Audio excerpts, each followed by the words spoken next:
에스라, 구약성서의 세계, 에스라 개론이 되겠습니다. 우리가 구약성서 가운데에서 신학적으로 가장 중요한 책 가운데 하나가 에스라서 그리고 느헤미야서입니다. 그러나 이 에스라 느헤미야서가 2000년대까지는 별로 그렇게 많은 연구가 진행되지 않다가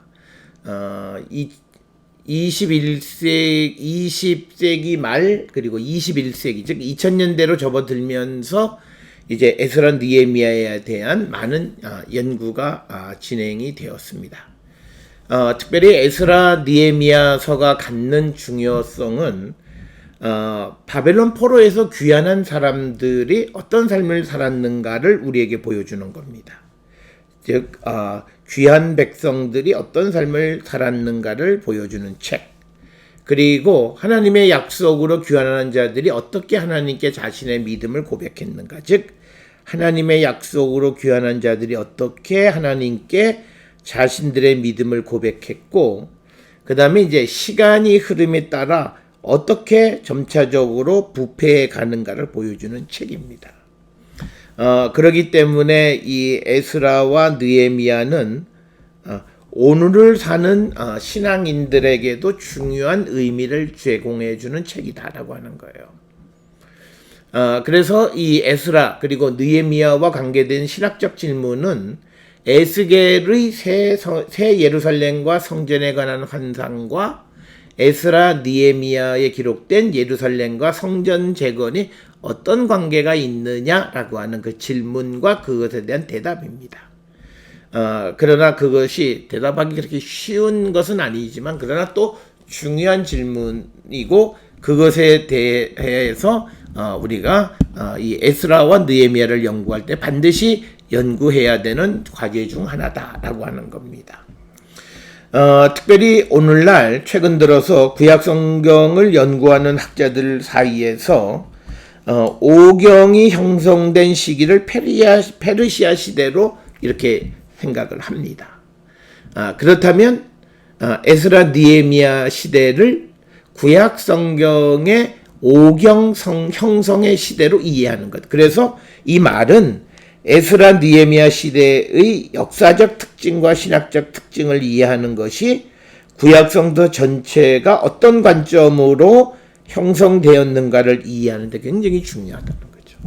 그렇기 때문에 이 에스라와 느헤미야에 대한 연구는 매우 중요한 의미를 갖는다, 이렇게 우리가 설명을 드릴 수 있습니다. 자, 그래서 이제 우리가 에스라와 느헤미야에 대해서 우리가 같이 살펴보겠는데, 앞에서도 말씀을 드렸듯이 에스라 느헤미야는 구약 성경 가운데 역사적 신학적으로 그 중요성이 최근 들어서 매우 강조되어지고 있다라고 하는 거예요. 그것은 지금까지 에스라 느헤미야 시대를 유대교 형성의 시기로 이해해서 별로 기독교 주석가들의 관심을 갖지 못했지만, 그러나 최근의 연구 결과는 주전 5세기 페르시아 시대가, 즉 에스라 느헤미야 시대가 구약 성서 형성, 즉 오경의 형성 시대다라고 하는 그런 인식이 확산되어졌기 때문에 구약 성경 전반을 이해하기 위해서 에스라 느헤미야에 대한 그런 연구가 필요하다라고 하는 그런 중요도가 강조되는 그런 책이다라고 하는 것입니다. 자, 우리가 에스라 느헤미야서의 그 에스라 느헤미야는 초기 시대에는 한 권으로 되어 있던 책입니다. 그래서 에스라 느헤미야는 에스라 느헤미야가 다루는 시대의 중심적인 인물의 이름을 따라 생겨난 것이에요. 그러니까 주전 5, 4세기경에 페르시아 통치하에 유대의 중요한 역할을 한 사람 에스라 느헤미야. 그래서 그 사람들의 이름을 따라서 중요 인물의 이름을 따서 책 이름이 생겼다라고 하는 것이고, 이제 바벨론 탈무드에서 에스라 느헤미야는 에스더서 다음 그리고 역대기서 전에 위치하고 있습니다. 그리고 에스라 느헤미야를 한 권으로 에스라서 이렇게 불렀습니다. 그러니까 원래는 에스라 느헤미야를 한 권으로 해서 그 책의 이름은 에스라서였다라고 하는 것. 이것이 바벨론 탈무드에서의 에스라 느헤미야에 대한 겁니다. 그러나 이제 70인역의 바티칸 사본이나 불가타 역에서 에스라 느헤미야가 이제 순서가 열왕기와 역대기 다음에 위치하게 됐다. 그러니까 70인역 바티칸 사본에서 이제 그 위치가 이제 열왕기와 역대기 다음에 위치하게 됐다라고 하는 거죠. 바벨론 탈무드에서는 이것이 역대기 전에 에스더 다음 역대기 전에 위치했던데 70인역의 바티카누스 즉 바티칸 사본에서는 에스라 느헤미야가 열왕기 역대기 다음에 위치하고 있다라고 하는 겁니다. 자, 그 다음에 이제 교부 시대에서는 이 에스라 느헤미야가 성경에서 가지는 위치가 매우 다양했습니다. 그래서 2세기의 교부인 사르디스의 멜리토는 자신의 성경에서 에스라 느헤미야를 에스겔 다음에 이렇게 놓았습니다. 그래서 이제 멜리토의 입장이 있고, 그 다음에 오리겐은 8, 9세기의 니세포루스의 이 스티코메 트리아나 또는 70인역과 같은 위치에 이렇게 놓았고, 그래서 기독교 성경은 불가타나 70인역을 따랐고 1917년에 출판된 유대인들의 성경에서 에스라 느헤미야를 성문서 가운데 위치시키면서 에스라 느헤미야 역대상하 순서로 이제 위치하고 있다. 그래서 오늘날 우리가 가지고 있는 시브리어 성경에서도 에스라 느헤미야 역대상하 순서로 그렇게 배열이 되어져 있다라고 하는 것을 기억하시면 되겠고요. 그 다음에 이제 초기 이 시리아 역에서는 역대기와 에스라 느헤미야 부분이 생략되어 있다.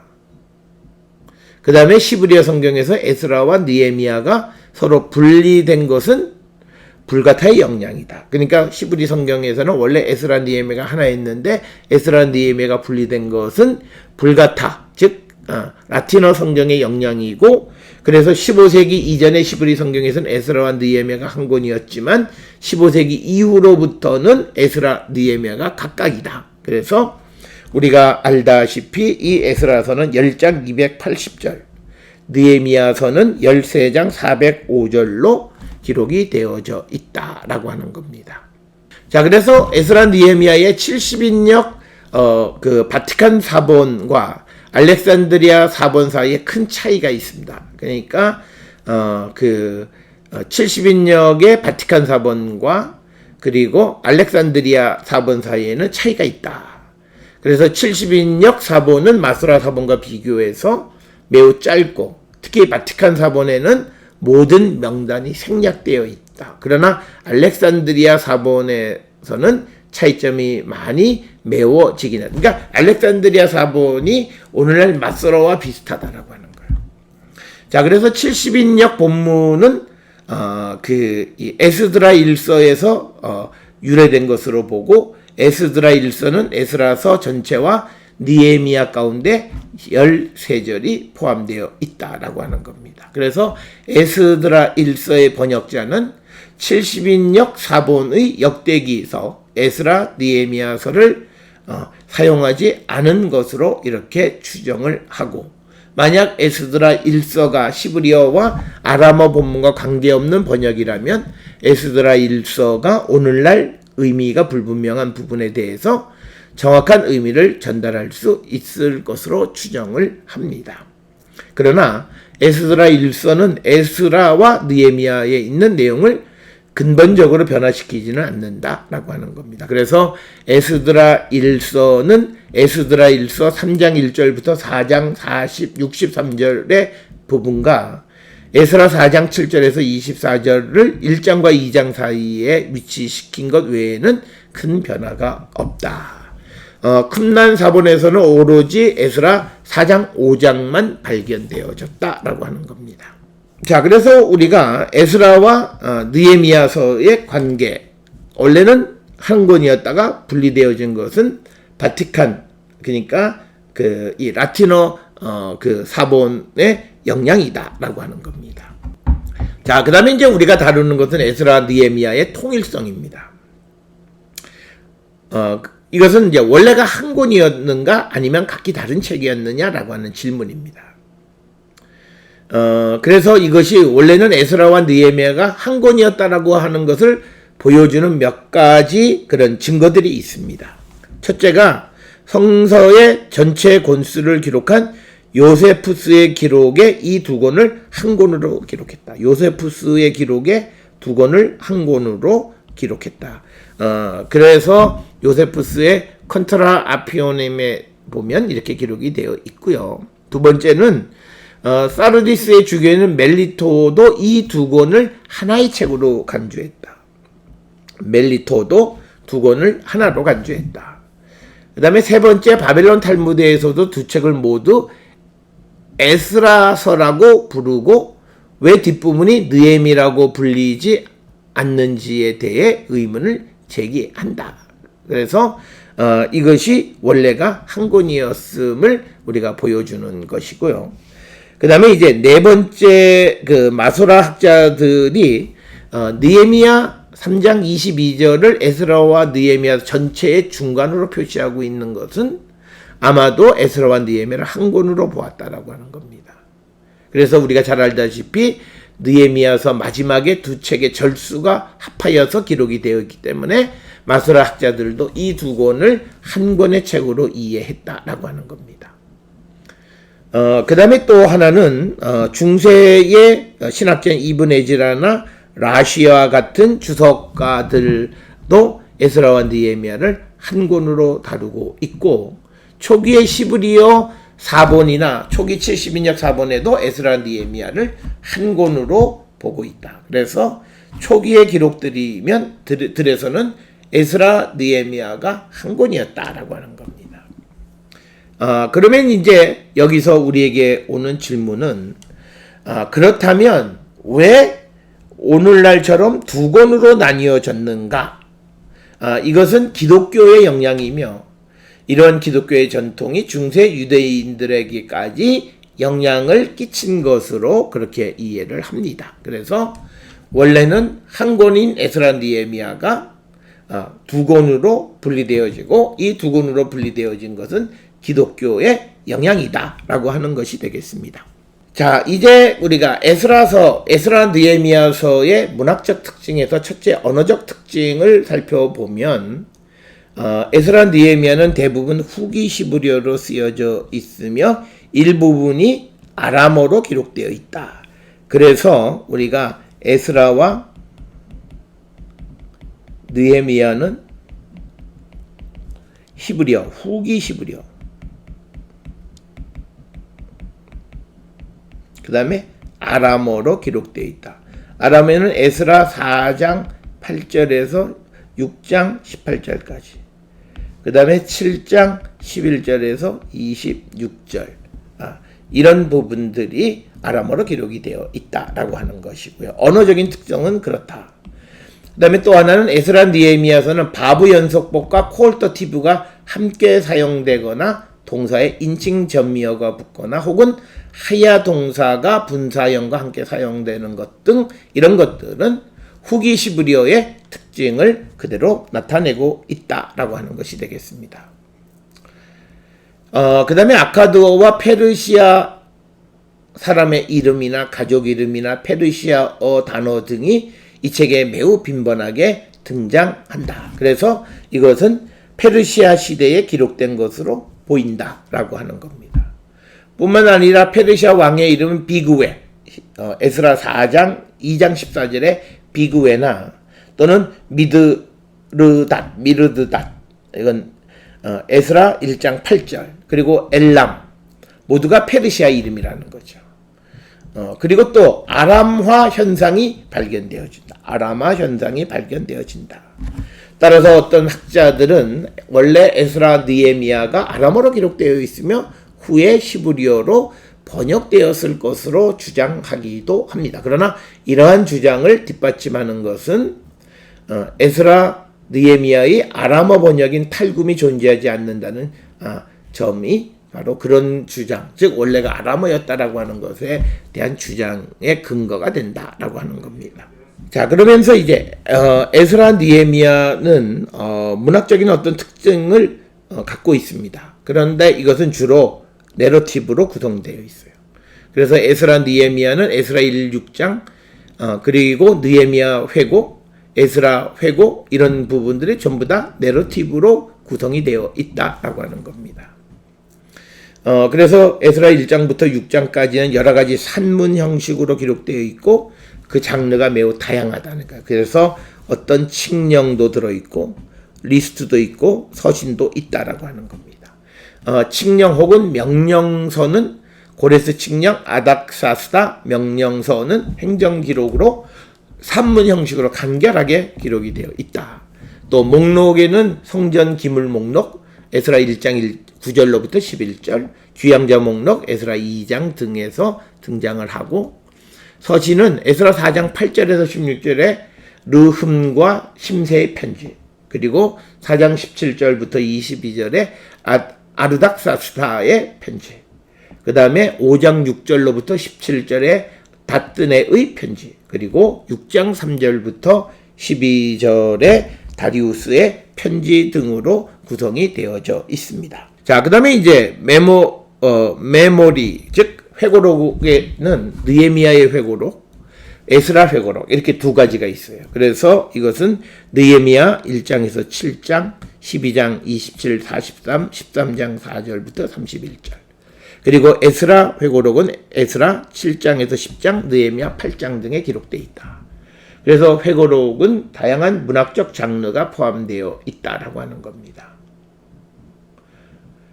그래서 이 회고록의 느헤미야 5장 19절 같은 경우에는 내 하나님이여 내가 이 백성을 위하여 행한 모든 일을 기억하사 내게 은혜를 베푸시옵소서. 또는 13장 14절에 내 하나님이여 이 일로 말미암아 나를 기억하옵소서.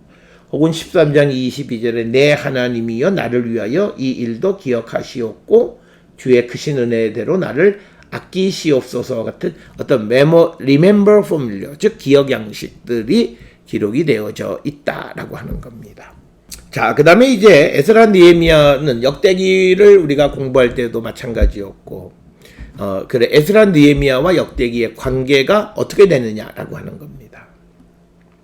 그래서 우리가 이것은 1832년에 준스라고 하는 사람이 역대기서가 그 역대기 에스라 느헤미야로 구성되어 있는 역대기 역사의 한 부분으로 이렇게 생각을 했고, 사라이 앞에서는 이 세 권이 공통의 저자임을 주장하는 근거로 몇 가지를 들어요. 첫째는 에스라 1장 1절로부터 3절, 그리고 역대하 6장 36장 22절 20절, 그러니까 역대하의 끝부분과 에스라 첫 부분이 같다라고 하는 점. 그리고 둘째로는 에스라 1장은 역대하 35, 36장, 에스라 1장 10장, 그리고 느헤미야 8장의 반복이라고 하는 점. 그리고 세 권의 책이 갖는 언어적 유사성 때문에 어떤 어휘나 구문이나 독특한 문체 이런 것들 때문에, 그리고 마지막으로 어떤 특정 주제를 설명하기 위해서 어떤 자료의 선택과 그 뒤를 잇는 역사적 해석에 있어서 공통점을 찾을 수 있기 때문에 세 권이 하나의 저자에 의한 것이다 라는 주장을 했습니다. 그래서 역대기서 에스라 느헤미야가 하나의 주장이라고 하는 그런 주장이 이제 몇 가지 사안으로 근거로 반박을 하는데, 에스라 1장과 역대하 36장 22절에서 23절의 중복은 이야기의 연속성을 나타내기 위한 것이지 이것 때문에 저자가 같다고 얘기할 수는 없다. 또 에스드라 1서는 단편적인 것으로 느헤미야 8장 13절에서 끝나고 이어 역대하 35장 1절을 연결하고 있기 때문에 결국은 이것이 또 같은 저자의 근거가 되어줄 수 없다라고 하는 거예요. 그래서 이제 야펫은 후기에 자기의 입장을 바꿉니다. 그래서 처음에는 세 권이 하나의 저자였다라고 생각을 했지만 역대기 에스라 느헤미야의 어떤 유사한 점이 있긴 하지만 그 가운데에서도 디테일한 차이점이 있다라고 이야기합니다. 특히 역대기서는 전문 용어에 있어서 에스라 느헤미야의 가장 늦은 층보다도 후에 사용된 언어를 포함하고 있다 이렇게 주장을 합니다. 그래서 역대기와 에스라 느헤미야는 각기 어떤 그 독립적인 문체의 특성을 가지고 있다 이렇게 주장을 합니다. 그래서 이러한 주장에 대해서 그 모시스는 야펫이 역대기 사가에 의해서 앞에 선택된 언어적 용례와 2차적으로 첨가된 부분을 완전히 구별하지 못했다 이렇게 야펫을 비판하기도 하고, 또 윌리엄스는 역대기와 에스라 느헤미야의 언어적 유사성을 나타내는 140개 목록을 작성하여 이 가운데 단 6개의 요소만이 세 권의 책의 공통 저자를 주장하는데 무관하다 이렇게 주장을 합니다. 그러나 이제 우리가 역대기와 에스라 느헤미야의 신학적 차이점을 주장하는 학자들이 등장했습니다. 그래서 대표적인 학자가 브라운이라는 학자.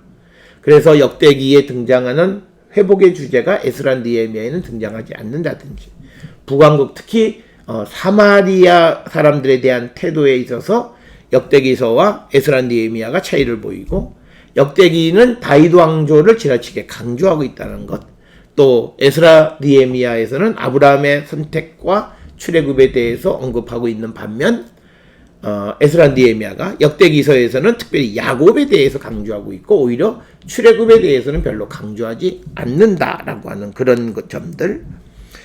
그 다음에 이제 다섯 번째로 우리가 주장할 수 있는, 역대기에서는 예언자에 대한 언급이 빈번하게 등장하지만 그러나 에스라 느헤미야에서는 예언자의 영향이 거의 없다.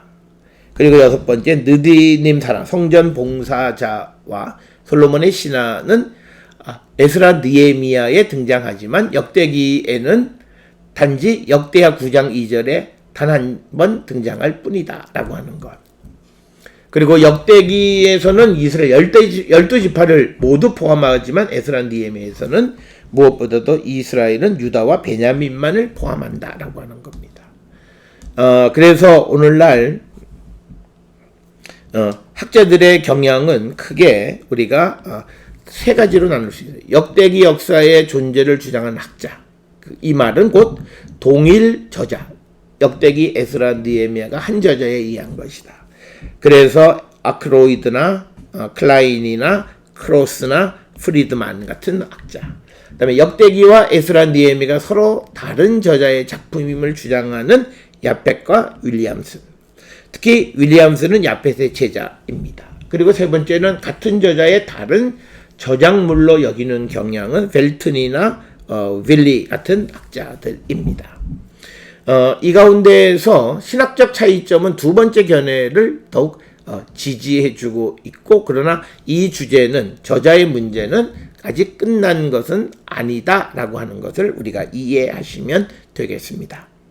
자, 이제 우리가 에스라와 느헤미야 저작의 문제입니다. 저작 과정, 즉 에스라와 느헤미야의 저자 문제에 대해서 우리가 여러 가지로 설명하는데 다음과 같이, 에스라 2장이 느헤미야 7장과 병행된다는 사실은 에스라와 느헤미야의 형성 과정의 일면을 보여준다라고 하는 것. 그래서 에스라 3장 1절 뒤에는 느헤미야 8장이 연결되어져야 한다. 그러므로 에스라 1장에서 6장은 에스라 느헤미야가 편집되어 한 책이 된 이후에 기록되어졌다, 이렇게 주장을 할 수 있다라고 하는 겁니다.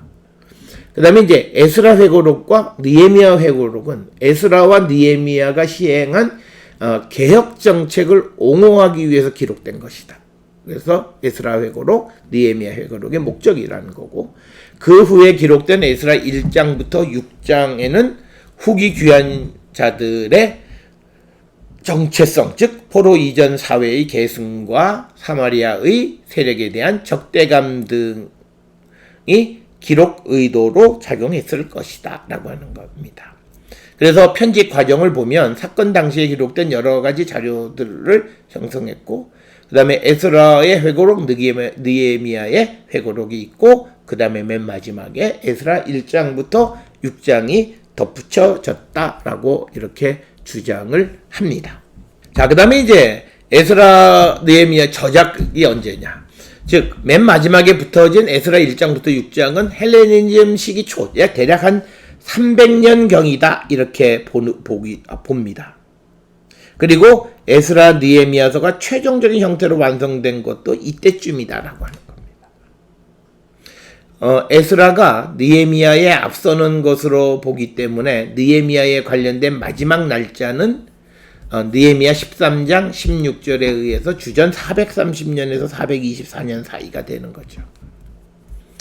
느헤미야 12장 1절로 26절에 나오는 대제사장의 계보 가운데 야두아라는 이름은 후대의 첨가로 보는 것이고, 이 명부에 기록되어지는 요하난 시대로 우리가 정할 수 있고, 카울리 30번 편지에 요하난은 주전 5세기 말에 실존했던 인물임을 알 수 있다. 그래서 우리가 에스라와 느헤미야서의 자료는 주전 400년 정도에 이렇게 편집되어진 것으로 우리가 생각을 합니다.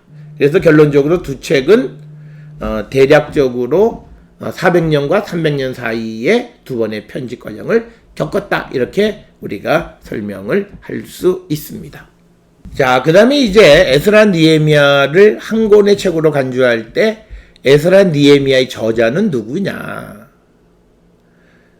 이것에 대해서 이거는 매우 어려운 질문인데 우리가 세 가지 경우로 설명할 수 있습니다. 첫째는 에스라 느헤미야서 그리고 역대상하의 저자를 에스라라고 주장하는 입장입니다. 이 주장은 바벨론 탈무드에 기록되어 있는 것으로 올브라이트가 지지하고, 브라이트는 토레이의 주장을 받아들인 것으로 에스라 메모리, 역대기의 메모리들이 같은 형식을 취하고 있다는 점을 근거로 해서 에스라 느헤미야 역대상하의 저자가 에스라다라고 하는 것이 첫 번째 주장이다라고 하는 겁니다.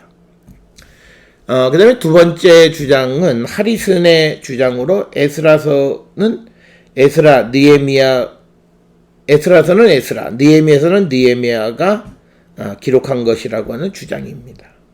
그래서 에스라와 느헤미야서는 두 권의 책이며 각기 다른 저자가 기록했다는 주장이에요.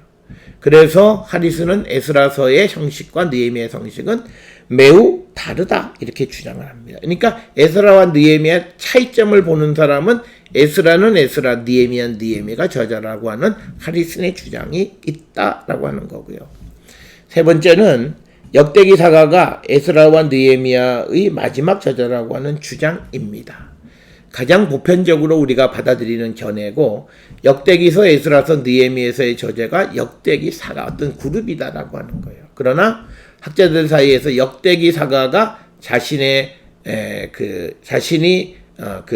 자료를 어떻게 자기가 다루는 자료를 어떻게 변화시켰는가 하는 것에 대해서는 좀 다른 내용을 가지고 있다라고 하는 겁니다. 자, 에스라 느헤미야의 내용, 그 중에서 에스라의 내용은 우리가 크게 두 부분으로 나눌 수 있습니다. 가장 크게 우리가 나누는 것은 1장부터 6장까지고, 그 다음이 이제 7장에서 10장입니다. 1장부터 6장은 예루살렘 귀환과 성전 재건에 관한 겁니다. 예루살렘 귀환과 성전 재건에 관한 이야기가 있고, 그 다음에 7장에서 10장이 에스라의 귀환과 그의 활동으로 인한 예루살렘의 개혁에 대해서 다루고 있다라고 하는 겁니다. 그래서 에스라 1장부터 6장은 주로 538년부터 516년까지 22년간의 역사를 기록하고 있다, 이렇게 이야기를 합니다. 여기에 포함되는 이야기는 고레스 칙령, 그 다음에 첫 귀환자의 명단, 제사의 회복, 성전의 기초를 놓는 이야기, 성전 건축에 대한 반대, 다리우스에게 탄원을 올리고 그의 긍정적인 반응, 그리고 성전 건축의 완성 등의 내용을 다루고 있다. 그러면서 이 시대의 어떤 그 지도자는 세스바살과 스룹바벨이 유다의 지도자였고, 그 다음에 세스바살은 여호야긴의 넷째 아들인 세낫살과 동일시한다라고 하는 겁니다. 그 다음에 스룹바벨은 세스바살의 후계자로 이렇게 생각을 합니다. 그러나 이제 문제는 스룹바벨과 세스바살이 성전 기초를 놓을 때 같이 언급된다라고 하는 그런 문제점이 있다라고 하는 것을 이해하시면 되겠습니다. 에스라서의 두 번째 파트는 에스라의 귀국과 예루살렘 개혁으로 7장부터 10장까지입니다. 그래서 아닥사스다가 에스라에게 내리는 칙령이 1절부터 7장 1절로부터 28절에 기록이 되어 있습니다. 그 다음에 8장 1절로부터 36절에 에스라의 예루살렘 귀환에 대해서 기록을 하고 있고, 그 다음에 에스라 9장 1절에서 10장 44절의 자폰에 대한 에스라의 반응, 즉 이방 결혼에 대한 에스라의 반응, 즉 이방 여인과 이혼할 것을 요구하는 그런 내용으로 기록이 되어 있다라고 하는 겁니다. 그 다음에 이제 우리가 느헤미야서도 크게 1장 1절부터 7장 73절까지가 예루살렘 성벽의 재건에 관한 제1부의 이야기가 있고, 2부는 그게 이제 제1부고, 그 다음에 제2부의 이야기는 8장 1절부터 13장 31절에 이스라엘 백성들의 개혁이에요. 그러니까 에스라서에서는 성전 재건, 그 다음에 에스라의 개혁, 그 다음에 이 느헤미야는 성의 중건, 그 다음에 이스라엘의 개혁. 어떻게 보면 에스라 느헤미야가 큰 틀에서는 같은 개념으로, 우리가 같은 패턴으로 기록되어진 것을 우리가 어느 정도 짐작해 볼 수 있다라고 하는 겁니다. 자, 그 다음에 이제 에스라와 느헤미야서의 자료에 관한 거예요. 에스라 느헤미야서는 크게 세 부분의 자료층이 있어요. 에스라 1장에서 6장, 느헤미야 1장에서 7장의 느헤미야 회고, 그리고 에스라 회고, 에스라 7장에서 10장, 느헤미야 8장, 이렇게 크게 에스라 1, 6장과 느헤미야 회고록과 에스라 회고록, 크게 세 개의 자료층이 있다라고 하는 겁니다. 자, 그 가운데에서 에스라 1장부터 6장까지는 여러 가지 서술문 형식으로 기록되어 있다. 서술문 형식으로 기록되어 있다. 그래서 여기에는 고레스 칙령, 성전 기물의 목록, 그 다음에 귀향자들의 명단, 그 다음에 두 편지에 관한 이야기, 르흠과 심세의 편지, 아르닥사스타의 편지, 다뜨네의 편지, 그리고 다리우스 편지, 이런 것이 에스라 1장부터 6장까지다라고 하는 겁니다. 자, 두 번째가 느헤미야의 회고록입니다. 느헤미야 회고록은 느헤미야 1, 7장, 12장에 27에서 34, 13장 4절에서 31절입니다. 이런데 이제 느헤미야 회고록의 문학적 형식은 학자들 사이에서 매우 다양한 견해를 가지고 있다. 그래서 지그문트 모빈켈이라는 사람은 고대 근동의 왕에 관한 기록과 같은 형식이다, 이런 주장. 게하르트 폰 나트는 이집트의 무덤이나 신전의 문서와 유사하다라고 하는 그런 주장이 있고, 그 다음에 이제 켈러만이라고 하는 학자는 느헤미야 회고록은 피고인의 기도다, 이렇게 주장하기도 한다. 그래서 이런 느헤미야 회고록의 형식에 대해서는 여러 가지 다양한 입장을 가지고 있다라고 하는 것을 기억하시면 되겠습니다. 자, 이제 세 번째 에스라 회고록은 에스라 7장에서 10장, 느헤미야 8장입니다. 그래서 어떤 학자들은 여기에 느헤미야 9장, 10장을 포함시키기도 합니다.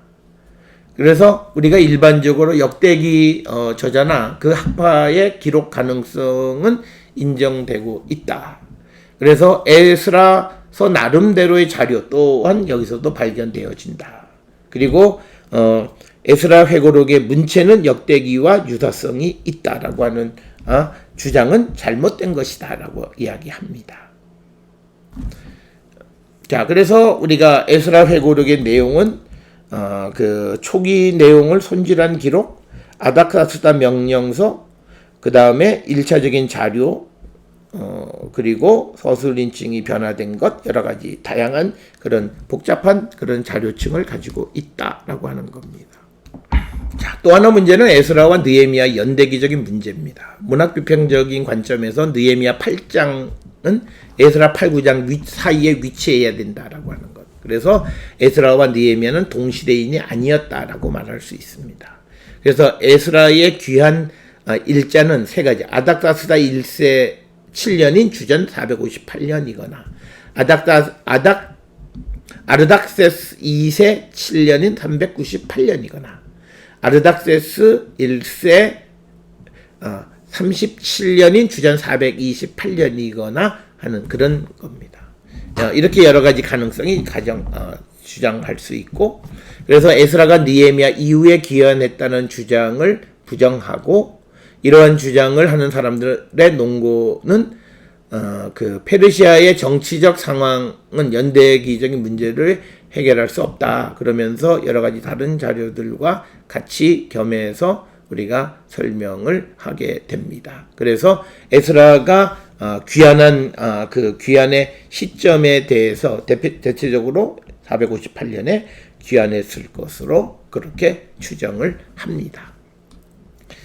자, 여기서 이제 중요한 에스라와 느헤미야의 신학이 무엇이냐라고 하는 겁니다. 에스라와 느헤미야의 신학은 큰 틀에서 역대기사가의 신학과 일반적으로 같습니다. 그래서 에스라서는 귀한 성전 재건 개혁이라는 양식으로 책을 구성하고 있고, 느헤미야는 느헤미야의 귀한 성벽의 중수 에스라와 느헤미야의 종교 사회적인 개혁으로 구성이 되어 있어요. 그래서 그 에스라서나 또는 느헤미야가 공통점을 발견하고 있고, 그 공통적인 면은 이스라엘 백성의 혈통의 순수성을 강조하고 있다라고 하는. 그래서 이방 사람과의 결혼한 사람의 이혼을 촉구하는 내용들이 그렇다라고 하는 겁니다. 에스라는 역대기뿐만 아니라 같은 페르시아 시대의 시대적 배경을 반영하는 창세기와도 유사한 사상적 유사점을 가지고 있다라고 하는 겁니다. 무엇보다도 가나안 사람들과의 결혼을 금하는 내용은 에스라 10장의 이방 결혼에 관한 비판적 입장과 같은 것이다 라고 하는 겁니다. 그래서 에스라의 첫 번째는 혈통의 순수성, 그다음 또 하나 에스라서에서는 성전 재건입니다. 성전 재건을 통해서 강조하는 하나님은 예루살렘의 하나님이라는 사실입니다. 그래서 이것은 역대하 3장 1절에 모리아산에 성전을 건축한 것이나 창세기 22장의 모리아 땅의 산에서 여호와의 명령으로 첫 제사를 드린 것과 밀접한 관련이 있다. 이러한 시온 신학은 바벨론 포로민들이 반드시 예루살렘으로 돌아와야 하는 신학적 이유이기도 하고, 이러한 신학을 강조하는 것이 에스라 느헤미야서이다라고 하는 것. 그래서 이제 에스라 느헤미야에 대한 이런 생각을 갖고 이 책을 접하면 이 책이 주는 말씀의 의미를 깨달을 수 있습니다.